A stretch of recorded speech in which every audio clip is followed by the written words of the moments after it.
विराट सचिन तेंदुलकर को पछरे पकाइले Shubman. ODI match रे संग्रह कले सर्वाधिक रन। विराट कोहली एवं सचिन तेंदुलकर उभय ओडीआई इतिहास रे दुई जण सबुठु सफल बैट्समैन होइछंती।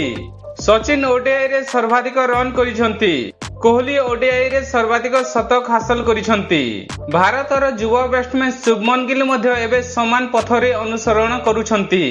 गिल तांकर प्रथम 55 ओडीआई रे रन मामला रे कोहली एवं सचिन को पछरे पकाई देइछंती। गिल ए पर्यंत भारत पई 55 ओडीआई खेलिछंती। गिल ओडीआई रे भारत दलर उप अधिनायक। गिल एही समय मध्य रे 55 मैच रे 59.4 हार रे 2775 रन करिछंती। गिल मध्य ओडीआई रे 8टी शतक हासिल करिछंती। गिल अनेक समय रे भारत पई चमत्कार प्रदर्शन करिछंती। विराट कोहली 55 रे 42.9 हार रे 2049 रन करिथिले। एही समय रे मध्य कोहली 5टी शतक हासिल करिथिले। आज दिनिकिया रे सर्वाधिक शतक हासिल करिथिबा खिलाड़ी होइछंती कोहली। सचिन तांकर प्रथम 55 ओडीआई रे मात्र 31.76 हार रे 1556 रन करिछंती।